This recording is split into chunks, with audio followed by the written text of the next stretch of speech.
e mo e whaatalo whaatu sa moe lo me mo mai le nei tu lao le afiafi u smaila mai mo se whaapoponga whale nei lau sa mutalongolongo mo le matanga o le nei wa yaso i tala tumua e tolu se la wona su tasi afe o no se fulvalu la le tawa o whaia do le hon ale e kale sia e whaka sa i ala mangoto le ena titala loa i aina i le whai unga le vai yaso o se whaapoponga lea o le nei reporti.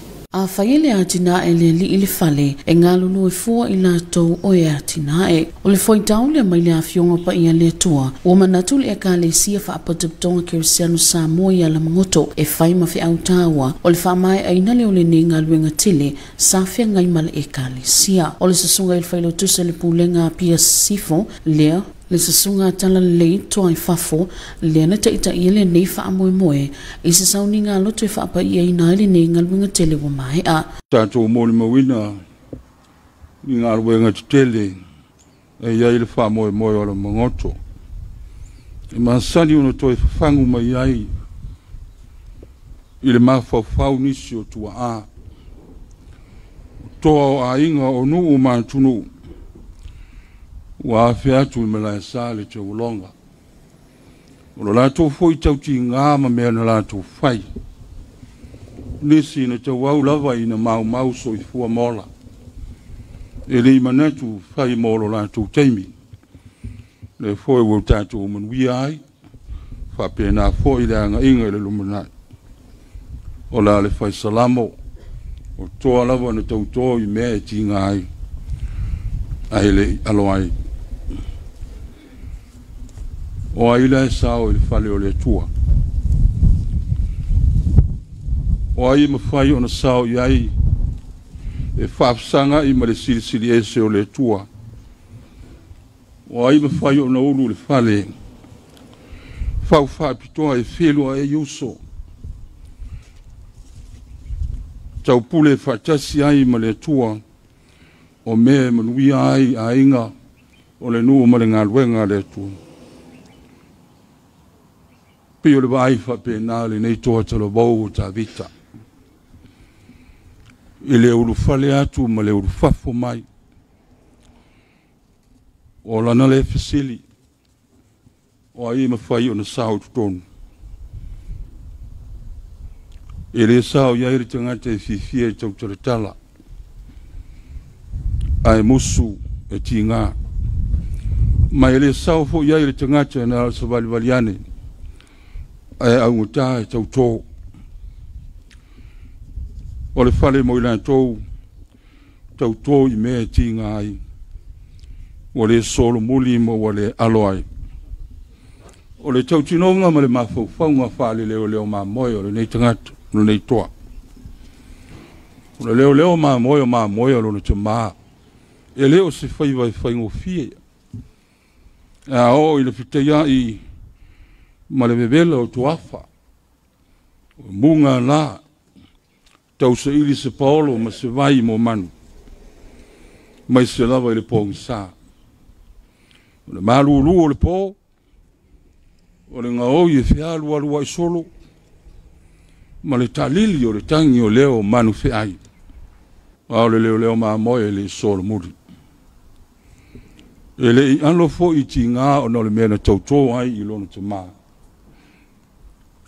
E ui e whaingata.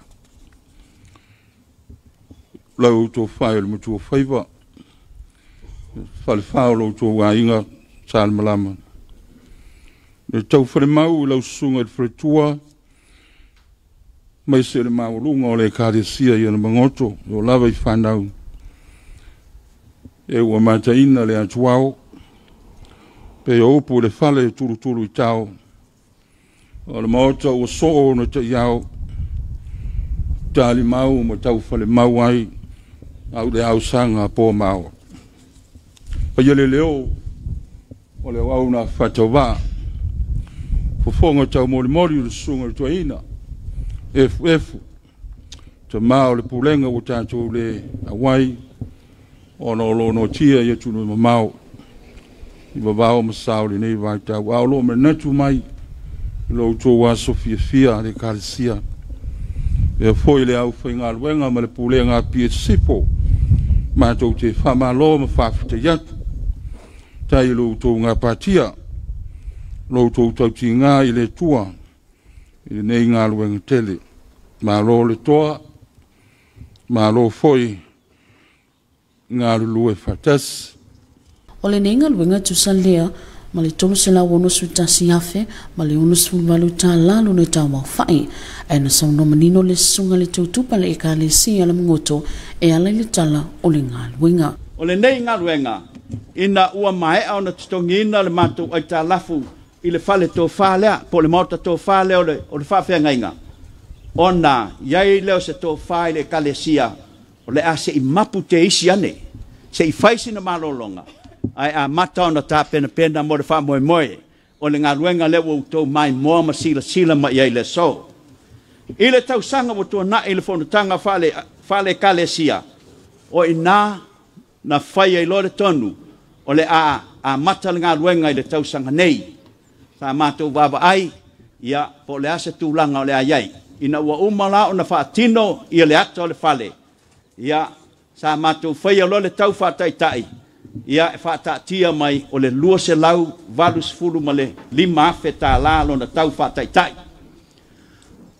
mato mandatu le o le amato sa ili se mato nonga tope mai ile nupi fa ai fa malu ye le kalesia pa se le kalesia se tolu se la wafe peita yane ona no tanga o le kalesia na le lua se la wafe e ave e fa malu malunga o le na au mai ele mato nonga tupe mai le nupi fa e lua se la wafe tupe le kalesia sa yai le amatanga o le tausanga nei e ono se fulu wafe fa tino le mato tusinga ngoa ila so lua se fulu limo a perila mau ai le tino i tupe e fitus fulu tolu wafe tolu se lau iwa se fulu a fa nga solo le nga luenga ia na yai a sui le kalesia o te mama tina matutua e mai se foi ia nisio le kalesia yalo nei a kalesia na fai langi le nato fo launga ona fo ina leo le mea lofa mai maliu nei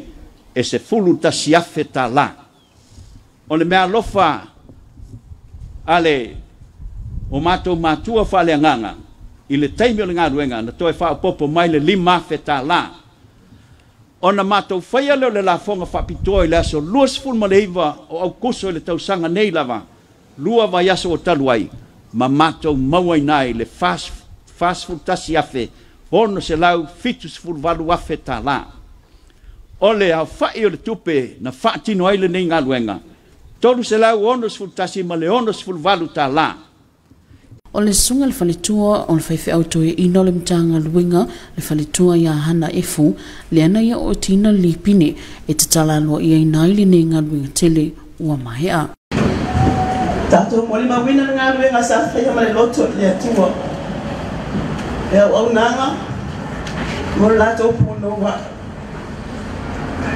o le afailau lima ma ao sunga faafeagaiga le faatafa ma le falitua paia le kalesia lana maale ese ia la magoto nei a o le afafioa ai le paia ma le malu o le auvalaauina o tatou mo le mauina le galuega maoaʻe ma le matagofia nei taeao o te otina ai le lipine se o tatou ulufale mo tatou faateleina le viiga o le atua i lona matagofie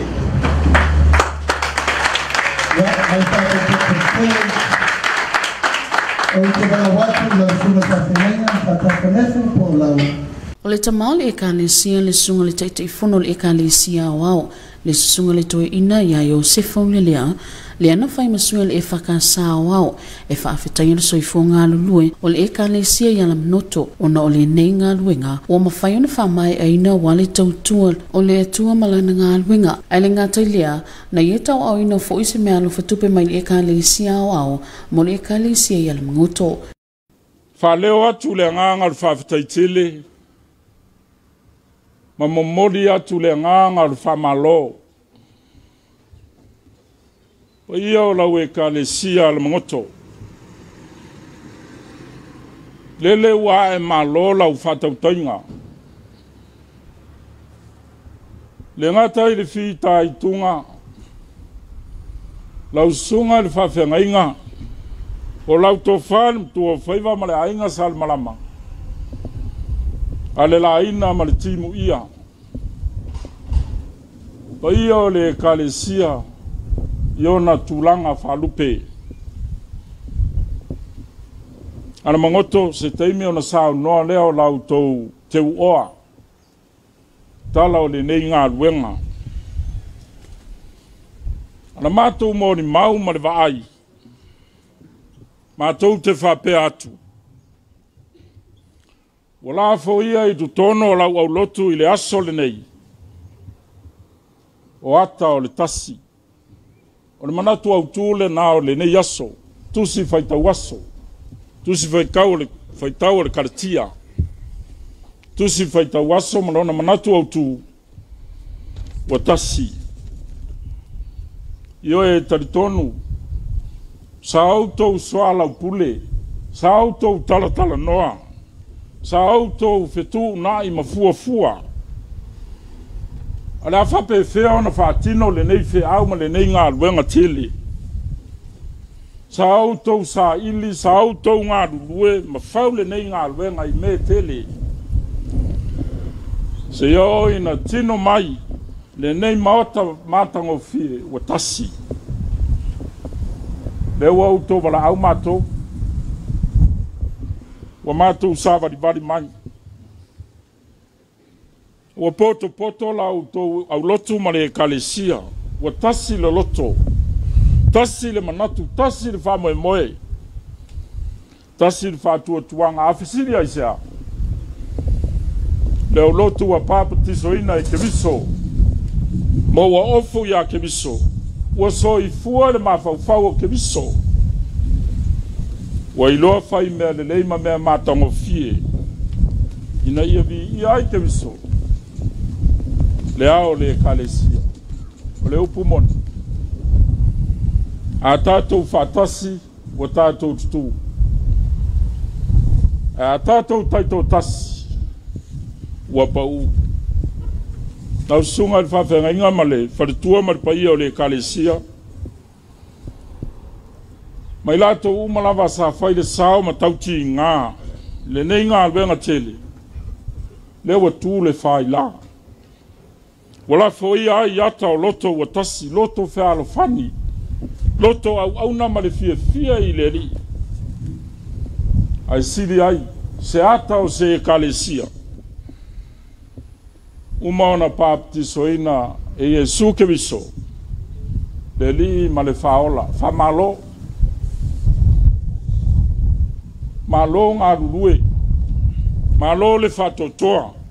Malo le onusai. Whawhitai le ao mawhola. Whawhitai a lofa ia Jesu keviso. Malana e kalesia.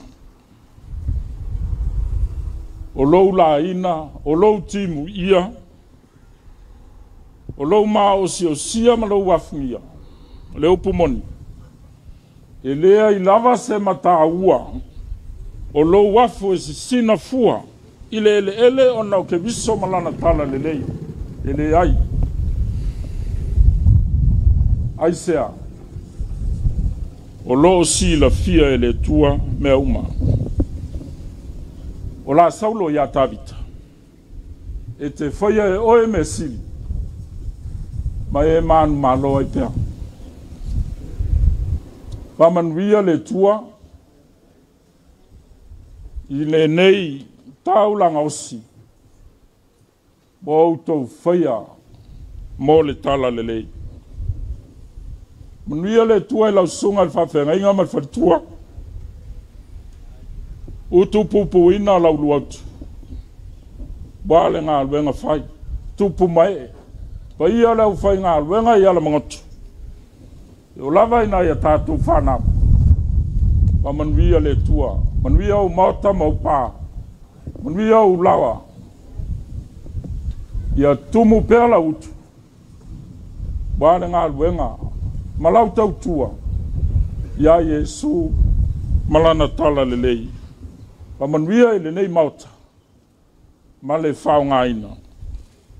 Ele titi le ngang fa atai le sunga le fa afenga ngai ya fa tafanefu ma le falitua ai mai sul pa ia le kalisia ona o le pa ia le ovala aulia sam fayon a wai fa atasia wale mo le mawina o le fa pa ia ino le ninga wenga Christine Mateo mo sa mo taulungulongo Elise o talo le wo fa ilo mai ele afiunga le fon fetlai le fa atau no wina le fa atau tonga mo sui le vanga fa apu fai e pui pui ya te tau tangata pe au suia le fonutanga le palemene ile aso ataiao o se whapoponga lea o le nei reporti.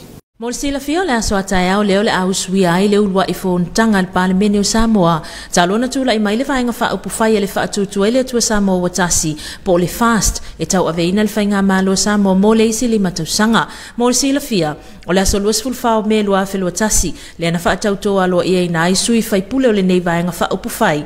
Ina ua mai ata walumanga le whaamisinonga mawalunga e mawalunga lava le whai numero le vaenga wha upu whai le fast. Peita ai le ima whai ona wha atau toina le vaenga wha upu whai le vaenga i puipuia ia te tau tangata po le HRPP. Ai le mai ai o le wha ai unga le whaamisinonga le ana wha amaunia aloa ia ai le vaenga wha upu whai le fast e taua veina le malo ia iulai le ana amata ina i lua o lato tiute mga aluenga wha atino a wasu inga fau mo le whainga malo. Peita ai e o mai lava le taiminei le i wha atau toina ina lava sui o le vaenga wha upu whai a le HRPP. Ai se pepa o wha amatalangan tu ina mai le fong fitalai le so le awhionga ia papali ili o ta eo maspau le ua wha ailoa alo ia mai ai le wha atauto ina o sui o le HRPP o ni sui whai pula o le mauta i le aso ataiao o le wha ai unga na ta ua le fonga fitalai o na talu ai o nisi o mafuanga i le lato tusina tu ina atu wha atasi ai ma le lato fontanga i petesa i le aso frai le aso se fulo se tema lua a whelua tasi ma le tele lava wala tu faasala la ngolo tu maupea lo la tu le tali ai nai ma mana ia le fainga ma lo o ia nei le faatu tu le tu sa mo tasi le na faatu tu ina ile aso lu sul fa me lu a felo tasi le ngata ile o le la tu le mana ia ina le faatu tonga ile aso o le la tu le mana ia ina fo ile o le fon fitala yo lo o ia nei ai ona talu ai le le fa atau to ina o nei sui fai pule le wa fa ai lo mai ai le fong fitalai e le ma fai fo yo no ulu fale ma awai sui nei ile i fa atau to ina le mo tafono ile aso ataiao ma o le fatino ina ai o le fa ai unga le fong fitalai o lo o ngata si ai lava ma tu la fono tu ma o le palemene o Samoa ma le fa vai o Samoa ta si va no o ma ia fa tu ma wina i pele ma malu ta wal manga o le palemene o Samoa pai mo talo ale mo Samoa taulonglongo.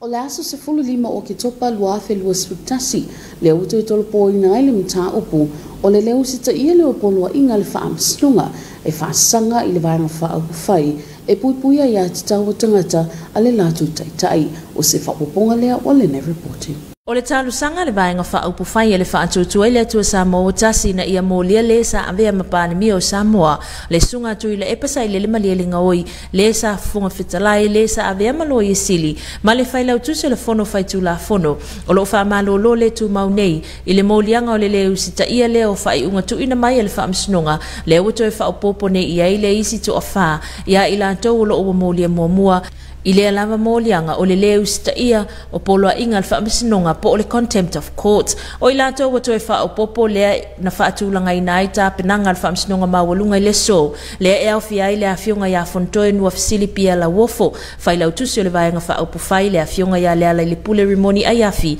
tabaita ilo ye sinia ya mayava vise kota peteru ma le fonga o pol kalame le TV tasi ya taule ele au sumaisio ile lo faifo mo le silafia ele ima fai ona tatala ina le faatulangana o le nei mata upu ile senga o le autostala ile so pitai na sauno le sunga le ilo ia o lo tula i mo le vaenga fa upu fai ale fast le afionga ya matafeo George Latu o le aso se fulu lima o ki topa leo le ato e bala awina ile nei mata upu iluma o le whaamisinonga peitai o le aso lava ia ile whaamisinonga e na o le faatulangana waso e fonga ina nei mata upu iluma o le whaamisinonga mawalunga na taua foi le afionga ya matafeo o le sila lava ia le whaamisinonga e le tatau o na tuu umiele nei mata upu maolo o iaile nau ta inga ia vave fonga ina le nei mata upu iluma o le whaamisinonga o le nei mata upu na fonga ina iluma o afionga i whaamisino mai fafo le afionga ya Fisher ma le afionga ya Asher fatasiai ma le afionga ya Vaai pai multalo ale mo Samoa taulongolongo e tasi te se malima pasene o siti ai fo fa tatawo o loa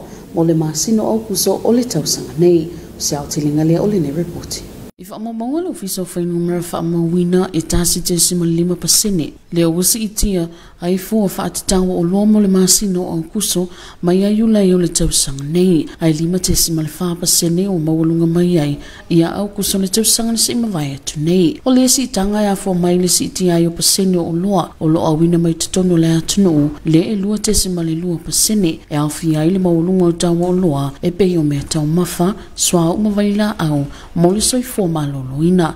Ele ngata i lea o loa o ngawasi tutono Samoa le olo whamawina li o 10% o si iti ai mo le masina nei. 10% o whamawina mo mea tau mafa mawahino. Tasi 10% vaenga o i tū tau soifua maloloina ma le tasi 5% mo fe malanga inga. Ele whae wina i le tau sanga nei loa whelua sutasi mo le masino i ulai maona reporti o fua whaatatau o loa le olo whamawina i e tasi 10% o whaaleo ngā inai mo le masina la malea. Christine Mateo, mo sa mo taunulongo.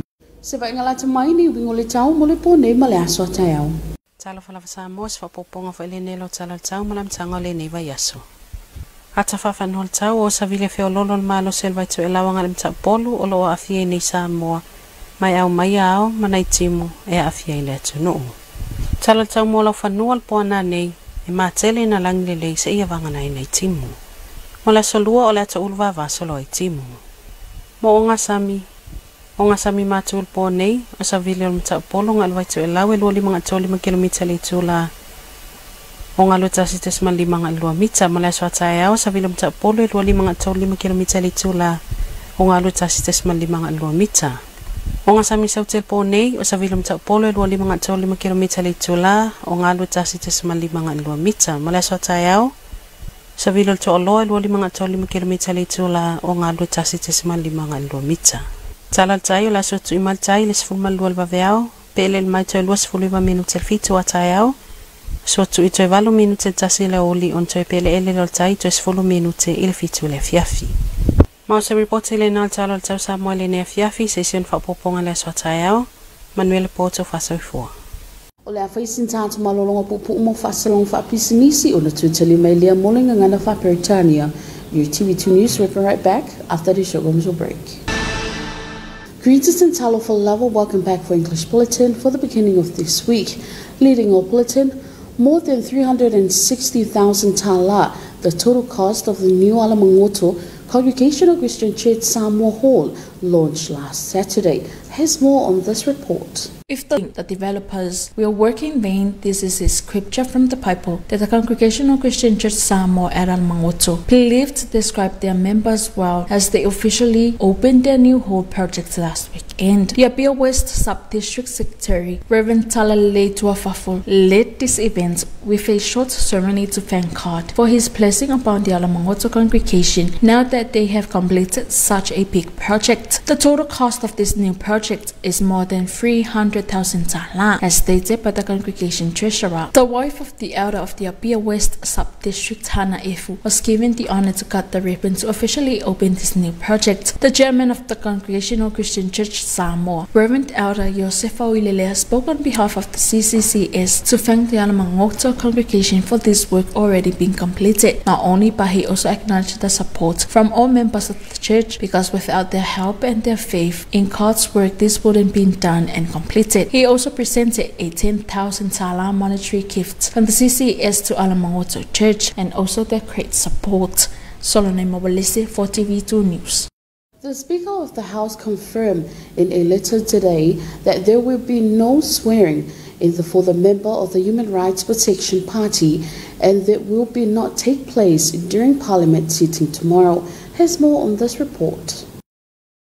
The first sitting of the 17th Parliament since Fatu Tuele Samoa Watasi political party took over will be held tomorrow. The new government of the day was sworn in on the 24th of May 2021 after 45 days from the day of the general election and fast held the highest number of members of the parliament. However, the changes was not accepted by the Human Rights Protection Party or HRPP. Until today, HRPP members are still not sworn in as official members of parliament to represent their constituencies. In a letter circulated by the Office of the Legislative Assembly from the Speaker of the House, Honorable Papali Iliota Elmas Pau, stated that there will be no swearing-in ceremony for HRPP members tomorrow. He also stated that his decision is based on their letter as well as their meeting at Betesa on Friday, 10th of September 2021.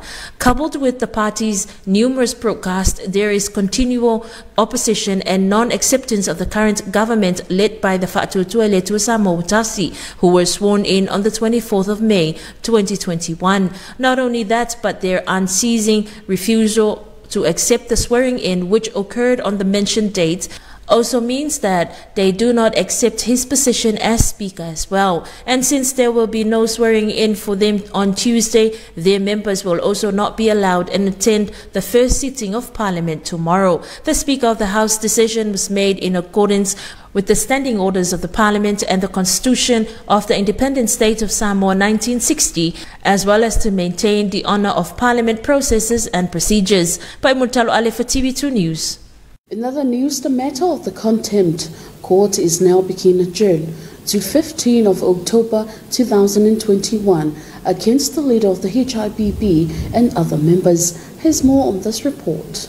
Another 4 more members from the Human Rights Protection Party charged with contempt of court. The 4 members are the Deputy Leader of HRPP, Honorable Fonutoenua Fesilipi Lawofo, HRPP Party Secretary, Honorable Lalele Pulerimoni Ayafi, Senior Lawyer Mayava Visekota Peteru, and TV1 Samoa broadcaster Taulele Ausu Maisio Elia Lofaifo, now added to the previous 4 members already being served by the court for contempt of court. That is the former Prime Minister, former Speaker of the House, former AG and the suspended clerk of the Legislative Assembly. Today was scheduled for a procedural hearing. However, it was closed doors to the media and the public today. According to the FAST Party Legal Counsel, Matafeo George Latu, he said, today's procedural hearing is to set their timetables, and that is according to procedures they should follow on matters like this. This matter is now being adjourned to be heard in court again next month, and for all counsel to formalize their timetable again. Matafeo said, according to the presiding judges, they want to hear this matter as soon as possible. The presiding judges are Justice Fisher, Justice Asher, and Justice Va'ai. Pai Murtalo Ale for TV2 News. The Consumer Price Index in August this year increased by 1.5%. Has more on this report. The Samoa Bureau of Statistics Office reports the Consumer Price Index for the month of August 2021 was 1.5% higher than July this year, but 5.4% higher than August of last year. The Consumer Price measures the rate of inflation for Samoa and is designed to measure the change in prices for the goods purchased by households in Samoa. The increase of the imported goods by 1.5% from the previous month was due to higher prices for fuel, electronic goods, household items, and imported food. This also contributed to the increase of 1.5% in all items Consumer Price Index. The average annual inflation for the year ended of August 2021 was negative 1.7%. Solonai Mawalese for TV2 News. And here's your weather forecast for tonight and tomorrow. Good evening, Samoa. Here's initial updates of your weather forecast for the beginning of this week. From our weather map, a moderate easterly wind flow now prevails over Samoa, providing clouds and few showers over the group. Forecast for tonight, generally fine weather apart from some showers. For Tuesday, isolated showers. Marine forecast, northern marine waters for tonight. Northeast to east winds of 25 to 35 km per hour, waves of 1.5 to 2 meters. For tomorrow, northeast winds of 25 to 35 km per hour, waves of 1.5 to 2 meters. Southern marine waters for tonight, southeast winds of 25 to 35 km per hour, waves of 1.5 to 2 meters. And for tomorrow, easterly winds of 25 to 35 km per hour, waves of 1.5 to 2 meters.